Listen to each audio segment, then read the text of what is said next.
I quickly want to go over the number one business name mistake beauty pros make in this industry. And primarily that is they come up with a name that's not relevant to their niche, or they're using a generic name.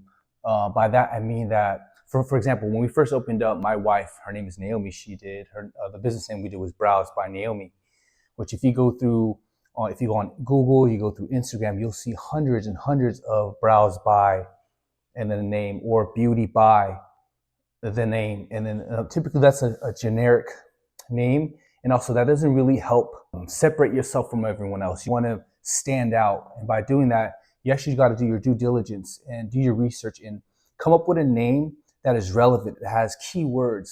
For example, if someone goes on Google or Yelp and they type in a brow waxing salon near me, that's probably the number one search term people use, brow wax near me, best brow waxing salon.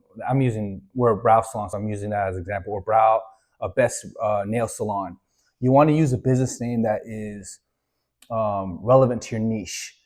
We're using the Brow Fix, and from that we also have a tagline that we use. Underneath that we put waxing, threading, lamination, lash lift. So that's something we highly recommend, and by doing that you would rank higher on Google, even on searches on Instagram.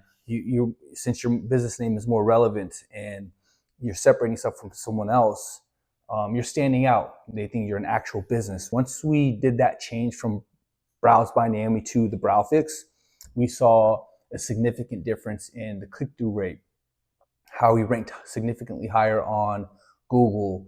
People took us more seriously as a brand. So that's probably one of the biggest mistakes beauty pros, estheticians make in the beauty industry is their name. And that's just honestly a simple fix. Or some of you might say, hey, I've been in this industry for a couple of years and I've been using that name. That's fine. You can always go get a DBA, add a tagline. Sometimes you can reinvent yourself. So that's what we did. We were open for about a year and a half, and then we changed our name from Brows by Naomi to the Brow Fix. And we saw a big difference. It drastically helped us. Your branding is very important. And just by a small, I won't say a minor change, because the name is a big deal, but just that change that we did, we saw a big difference in how we scaled out, how we grew as a business.